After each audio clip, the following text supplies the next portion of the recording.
For centuries, humans and mages coexisted in peace. However, the leader of the mages, Mordred, decides he wants more and sends his army to attack the kingdom of Camelot. Hundreds of mages together with giant war beasts launch a very aggressive attack, and no matter how hard they fight, Camelot's defenses aren't strong enough. Prince Vortigern, who seems to feel dizzy for being close to magic, tells his brother King Uther that they should surrender, but Uther refuses. With his legendary sword Excalibur in hand, he meets face to face with Mordred, and the power of the sword is enough for Uther to defeat his enemy. Later, Uther and his council have a meeting about what they should do with the mages. Sir Bedivere and Sir William remind Uther that the mages aren't bad people. Mordred had only been a bad leader and now he's gone. After all, it was Mage Merlin who gave Uther the sword, and Vortigern himself studied with the mages a few years ago. Uther sees their point and agrees to drop all kinds of aggression against the mages, which Vortigern doesn't approve of. In the middle of the night, Vortigern tells his men to get ready and takes his wife to a secret underground room in the castle to sacrifice her to the moat hags in exchange for power. As Vortigern's soldiers begin taking over the castle, Uther rushes to wake up his wife and his son Arthur in order to escape through the docks. However, a demon knight finds them and kills the couple while the baby escapes on a boat that the river takes all the way to Londinium. The boat is found by Lucy and her fellow call girls, so little Arthur grows up in a bawdy house thinking he's the bastard son of one of the working ladies, while Vortigern takes over the throne. Arthur is bullied by the other kids in the neighborhood, thus he asks Kung Fu Master George to teach him how to fight. Arthur begins developing his street smarts and defends the call girls from aggressive customers while getting involved with the local crime scene and saving the money he makes in a secret spot on the wall. By the time he becomes an adult, Arthur is the neighborhood's crime boss, yet he still suffers from nightmares that show him the demon knight and the dying woman on the docks. Meanwhile, Vortigern rules over the kingdom cruelly and puts most of his resources into building a giant tower. One morning, he discovers all the water surrounding the castle has receded and this has revealed the location of Excalibur, which is stuck on a rock. The soldiers are fighting over it, but nobody seems to be able to take it out. Worried about the implications, Vortigern visits the moat hags again to remind them he sacrificed a loved one to get power and that there shouldn't be obstacles. The hags explain that balance is inevitable. If one side of power grows, so must the other. If he wants to stop the sword, he must find Arthur and finish him. Back to Arthur, he surprises Lucy with some money he took from the last man that hit her. Lucy's impressed because that man had been a Viking, and his people can be quite dangerous. At that moment, Jack and a bunch of royal guards show up at the bawdy house looking for a rebel that attacked the king's barge. Arthur isn't a fan of the king, but he doesn't want to put his beloved ladies in danger, so when he finds William hiding in the bawdy house, he hands him over to the guards.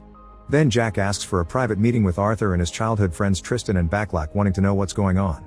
Arthur explains he took money from the Vikings because they messed with Lucy and George, and he pretends his team didn't actually use violence. Jack also asks about the graffiti the neighborhood kids have been painting all over town announcing the return of the born king, but Backlack promises he's already told his son Blue he must stop. Obviously Jack doesn't believe a single word and asks Arthur to be more careful because the Vikings are under the protection of the king. A few days later, Vortigern checks on his guard Mercia about the sword, but unfortunately nobody in the royal army has been able to retrieve it. Mercia is worried because every day the rebels get stronger and the people dislike Vortigern more and more. Vortigern asks Maggie, a lady of the king's court, about the opinion of his people, not knowing Maggie secretly works with the resistance and lies when she tells him the people love their king. Satisfied by this answer, Vortigern orders Mercia to concentrate on finishing the tower. In the middle of the night, Arthur is woken up by his friends, who warn him the royal guards are coming for him. Arthur tries to escape, but the guards capture him on the streets and take him back to Camelot. At the harbor, there's a huge line for the test, so Arthur cuts in to avoid more waiting. As soon as Arthur grabs the sword with both hands, the entire kingdom begins shaking and the runes on the sword glow.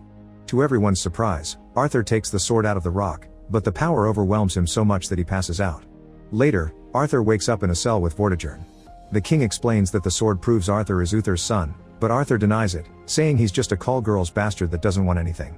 However, Vortigern has already sent his men to investigate the bawdy house and found Arthur's hidden money, which means he does have ambition and he's a threat to Vortigern's throne. Meanwhile, in the rebels' hideout, Rubio brings a mage to see Bedivere. This mage has been sent by Merlin to be Arthur's guide, but she needs Bedivere's help to get to the castle. Moments later, all the people in Camelot gather around the castle to see the born king. Vortigern wants to use this chance to get their respect through fear, and Arthur must play along. If he doesn't surrender the power to Vortigern, then his guards will kill Lucy. When they appear in front of the public, Arthur is given the chance to grab Excalibur and defend himself, but Arthur turns it down to protect his working girls. Arthur is called a disruptor of peace and he shall die for the sake of the kingdom. When the guards are about to kill Arthur, the mage sends an eagle to stop the guards and makes all the horses and dogs go crazy. The crowd begins running away and the guards concentrate on protecting the king, giving Bedivere and the rebels the chance to rescue Arthur and retrieve Excalibur. As the working girls take the chance to escape, Arthur runs away with the rebels and the mage while fighting the guards in the middle of the chaos. 2 rebels are killed in the process, but this allows the group to get away safely by jumping into a river. Eventually they reach the rebels' hideout, where Arthur is surprised William escaped arrest and is here too. Bedivere and William explain that Arthur's neighborhood has been torched and he can't go back. They also want to see what he can do with the sword. Arthur pretends he doesn't want to fight before he begins to easily beat some rebels up. When it's William's turn, Arthur grabs Excalibur with both hands and his mind fills with visions, causing him to pass out again. Hours later, Arthur is woken up by the usual nightmares because the mage is doing a ritual to understand the sword. This time the nightmare shows his younger self handing the sword to Uther, which explains the scars he's always had on his hands. The mage tells him he's resisting the sword and Arthur denies it, saying he isn't the legendary king they want. However, he accepts to give this a chance when the mage points out she can get rid of the nightmares. Afterward, the mage asks Bedivere to take Arthur to the Dark Lands. Arthur is dropped at an island, where the mage tells him he must reach the tower and touch the altar stone with the sword. Arthur isn't too worried because he thinks it'll be just like camping, but after he's left alone he learns that the island is full of terrifying creatures. This forces him to use the sword more to defend himself, killing any monster that gets in his way. After a few days of raw survival, Arthur reaches the top of an old tower and puts the sword on the altar stone, which immediately glows and scares all beasts away. The magic takes over Arthur's mind and shows him the full memory of the night his family died. The demon knight killed the queen, so Uther went after the knight with Excalibur. During the fight, Uther dropped his sword and little Arthur handed it back before his father told him to run. Little Arthur jumped on the boat and let the river guide him as he closed his eyes not to witness his father's death. Excalibur fell on the back of Uther's body, transforming him into the stone that took the sword down into the water. The demon knight took off his magical veil and revealed his identity to be Vortigern, who planned this whole thing on purpose. After the vision, Arthur passes out and he must be rescued by Bedivere and the mage. Arthur realizes that the island tower is the same as the one Vortigern is building in Camelot, and the mage explains Vortigern will become as powerful as Mordred when he finishes it. That's why the sword showed up now. Bedivere points out it was Vortigern who started the war against the mages in the first place. He made a deal that he would share power with Mordred if he killed Uther. Mordred accepted, killed the Mage King, and took the royal staff to the tower to unlock the dark forces. However, Merlin stole the staff later and made Excalibur with it, using it to destroy the tower. Then he gave Excalibur to the Lady of the Lake, who bound it to Uther's bloodline. When they return to the hideout, Arthur's friends are waiting for him, and they confirm their neighborhood has been burned down by Jack and Mercia while looking for him. They managed to rescue the working girls and a few friends, but most people ran away. This makes Arthur furious and he decides he'll kill Vortigern as revenge. Afterward, Arthur introduces his friends to the rebels and they begin making a plan. William wants to meet with the barons from the most important families in the kingdom to ask for their support, but Arthur refuses. He points out those posh lords would never accept him as a leader for being a poor guy with no education, and it's important for the rebels to be the ones in charge.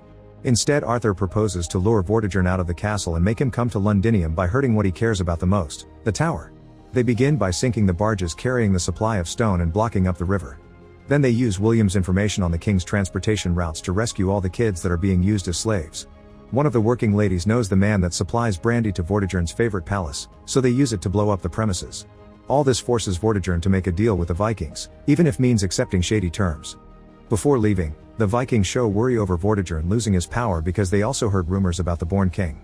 Desperate to regain control, Vortigern calls for a meeting with all the barons in Londinium, then he goes to the tower to begin increasing his powers. Moments later, Maggie arrives at the hideout and tells everyone about Vortigern's incoming meeting, inspiring the rebels to make a plan to assassinate Vortigern when he visits Londinium. They need a safe building to shoot from, so William proves he can kill anyone with his bow from 175 yards. When the day comes, Arthur watches the king arrive in a carriage and he can't help thinking this is too easy. It turns out this is all a trap and Vortigern is hiding with Maggie in a boat because he knows she is spying on him and used her to set this up. Arthur can tell the king on the street is an actor, but William decides to shoot anyway in order to kill Mercia. The guards immediately raise the alarm and begin searching the town for the rebels. Arthur's group tries to hide in the crowd, but the guards find them and a fierce battle begins, during which Backlack gets hurt. He tells them to go ahead without him, and the group continues to fight through the streets, causing Rubio to get hurt as well.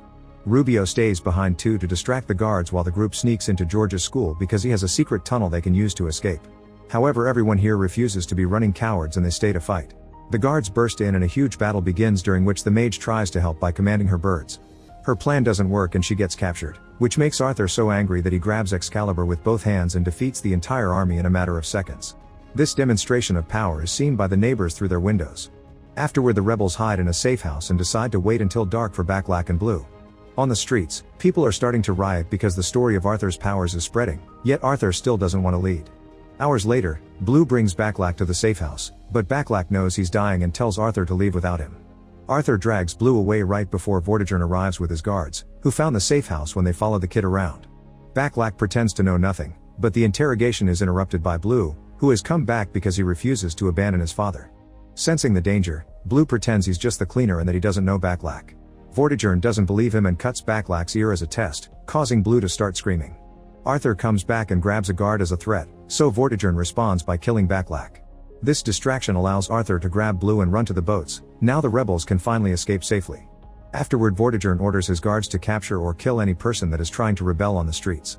When they return to the hideout, Arthur thinks about all the lives that were lost just for him, so he decides to throw the sword into the lake and run away. The sword is found by the Lady of the Lake, and when Arthur falls in the mud, the lady grabs him to bring him into her lair and show him what Vortigern will do if he isn't stopped. Arthur watches a vision of Camelot completely in ruins under Vortigern's cruelty and finally accepts the sword. Before letting go, the lady reminds him that Vortigern must be fought in the tower and that Arthur must trust the mage. When the rebels find Arthur, he's roaring with the power of the glowing sword. Meanwhile, Vortigern captures Rubio and hurts him until he gives up information. Moments later, Arthur learns that riots are spreading all over the country in his name. Arthur announces he's ready to just barge in and take over the castle, so the rebels return to the hideout to get ready. Sadly, they find a massacre waiting for them and a royal guard with a message from Vortigern. Arthur must go to the castle before dark, or they'll kill Blue and the mage. The one that goes to the castle is Bedivere because he wants to check it's true the hostages are alive. Vortigern accepts to exchange Excalibur for the mage and to wait for Arthur until morning. Once the mage reunites with the rebels, she decides it's time to awaken what's inside Arthur. She summons a snake that bites Arthur's neck, and its poison makes him able to see all the magical creatures that hide in nature. The mage also promises this poison will protect him later. A few hours later, Arthur arrives at the castle while the mage makes her eagle drop a snake inside. Arthur is taken to see the king, but when Vortigern's about to kill his nephew, he notices the snake on a pillar. Vortigern kills the snake and accidentally gets the sword stuck in the stone, so now he can't take it out. At that moment, the mage sends a giant snake into the castle, and the beast kills all the guards while Arthur retrieves Excalibur. In the streets, the rebels rescue all the prisoners to inspire them to restart the riots. Vortigern wants more power, and the hags remind him there's a price for it. Seeing no other choice, Vortigern looks for his daughter and kills her as he cries in agony. Then he takes the body to the hags and becomes the Demon Knight again. Outside, Arthur battles any guard that gets in his way and easily defeats them, thanks to the power of his sword. The guards are so scared that they drop their weapons to let him pass. While the rebels arrive to take over the castle, Arthur enters the tower, and Excalibur reacts to the magic there. Arthur is teleported to the top of the tower where Vortigern is waiting, and a fierce battle begins. Thanks to his sacrifice, Vortigern is extremely powerful and beats Arthur up in minutes. When Vortigern announces the sword is his now, the poison kicks in and makes Arthur have one last vision. This time Arthur doesn't close his eyes when Uther dies and grabs the sword before it sinks into his father's body. Uther tells Arthur the sword is his now, and Arthur wakes up, finding Excalibur glowing with power. Arthur immediately grabs it and fights Vortigern again with much better control of the sword's powers. Vortigern is hit over and over, and Arthur finally manages to kill him as he points out he became who he is thanks to Vortigern sending him to the streets in the first place. To make his point more ironic, Arthur even kisses Vortigern's hand. Then he activates Excalibur's magic to make the entire tower crumble. The next day, the kingdom says goodbye to all the lives lost during the war. Afterward, Arthur shows his team the round table he's chosen for their meetings and asks Bedivere to knight his friends. Lastly, William himself knights Arthur, making him the official king. Sometime later, the Vikings show up to ask for their part of the deal, threatening with war if they don't get what they want. Arthur isn't intimidated and reminds them of his power, causing the Vikings to kneel and accept him as the new king of England and an ally. At the end of the day, Bedivere crowns Arthur in front of a huge crowd, and Arthur raises his sword as he swears to protect his people. Make sure to subscribe and turn on notifications so you can watch more videos like this. Thanks for watching.